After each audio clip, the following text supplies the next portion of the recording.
এখানে অন্যান্য সংগঠন বা কোনো একটা স্পেসিফিক সংগঠন এখানে এসে সারাদিন কর্মসূচি করছে, তারা স্লোগান দিচ্ছে, অবস্থান নিচ্ছে, সেখানে কোনো বাধা দেওয়া হলো না।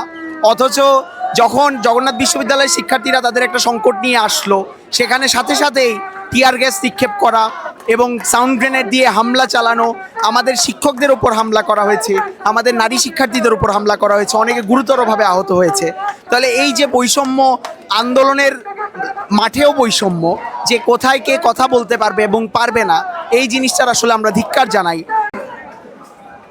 আজকে আমরা এখানে যে সমবেত হয়েছি, জগন্নাথ বিশ্ববিদ্যালয়ের শিক্ষার্থীরা, আপনারা জানেন, এখন সারা দেশের মানুষই জানে যে জগন্নাথ বিশ্ববিদ্যালয়ের শিক্ষার্থীদের দীর্ঘদিনের একটা আবাসন সংকট আছে, এবং একই সাথে আমরা কথা বলছি বাজেটের যে চরম বৈষম্য, অন্যান্য বিশ্ববিদ্যালয়গুলোর সাথে জগন্নাথ বিশ্ববিদ্যালয়ের যে বাজেটের বৈষম্য, সে বৈষম্য নিয়ে আমরা আসলে আমাদের দাবিটা নিয়ে এসছি, আন্দোলনে এসছি। তো এই যে জগন্নাথ বিশ্ববিদ্যালয়ে শিক্ষার্থীরা আজকে প্রধান উপদেষ্টার বাসভবনের সামনে যমুনার কাছে এখানে কাকরাইল মোড়ে আমরা অবস্থান নিয়েছি গতকাল থেকে। আসলে এর আগে শিক্ষা উপদেষ্টা থেকে শুরু করে ইউজিসি এবং বিভিন্ন মহলে আমরা কিন্তু গিয়েছি আমাদের এই কথাগুলো বলার জন্য, কিন্তু দুঃখের বিষয় হলো যে ঠিক যেমন সংকট, ঠিক সেরকম কোনো আশানুরূপ আমরা কিন্তু প্রতিক্রিয়া বা কোনো একটা আশানুরূপ বক্তব্য কিন্তু আমরা রাষ্ট্রের কোনো পক্ষের কাছ থেকে বা কোনো অঙ্গনের কাছ থেকে পাইনি, যার কারণে শেষ পর্যন্ত আমরা বাধ্য হয়েছি প্রধান উপদেষ্টার বাসভবনের কাছে এসে আমাদের এই কথাটা বলতে। এই বলার সময়ে আসলে আমরা লক্ষ্য করলাম যে এখানে অন্যান্য সংগঠন বা কোনো একটা স্পেসিফিক সংগঠন এখানে এসে সারাদিন কর্মসূচি করছে, তারা স্লোগান দিচ্ছে, অবস্থান নিচ্ছে, সেখানে কোনো বাধা দেওয়া হলো না।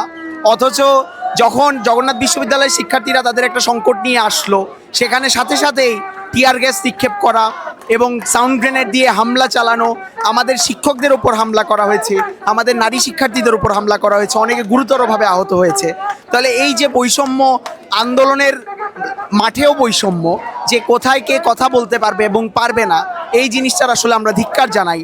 এবং গতকাল যে হামলার ঘটনা ঘটেছে সেটার বিচার কিন্তু এখনো হয়নি, আমরা সেই বিচারের দাবিও কিন্তু জানাচ্ছি।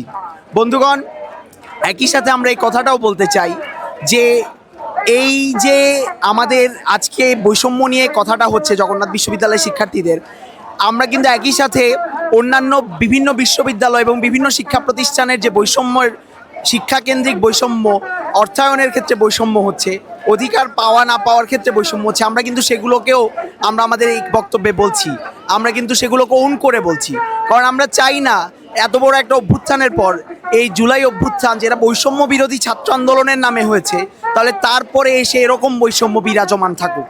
তাহলে সেটা নিয়ে কথা বলতে এসে এরকম হামলার শিকার হতে হবে, বাধার শিকার হতে হবে, এটা আমরা আসলে ঠিক মনে করি না।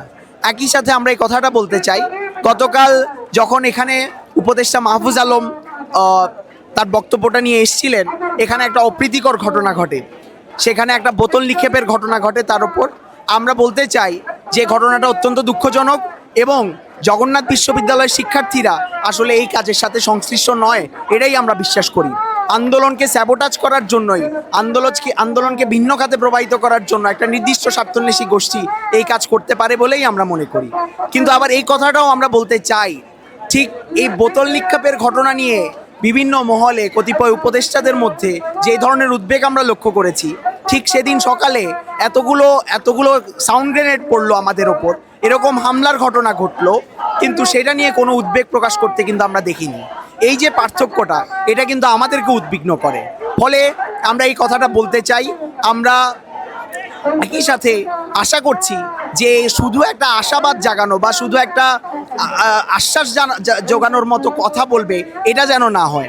আমরা একটা কার্যকর পদক্ষেপ চাই, আমরা লিখিতভাবে চাই যে আমাদের এই দাবিগুলো আদায় করে নেওয়া, আমাদেরকে এই দাবিগুলো তারা মেনে নিচ্ছে এবং সেই অনুযায়ী দ্রুততম সময় কার্যকর পদক্ষেপ নেবে। এই দাবিতেই কিন্তু আজকে আমরা গতকালকের কর্মসূচিটাকে দীর্ঘায়িত করেছি। ফলে এখন খুব শীঘ্রই এখানে একজন প্রতিনিধি আলোচনা করতে আসবেন, আমরা তার কাছ থেকে এটাই আশা করছি। এই ধন্যবাদ।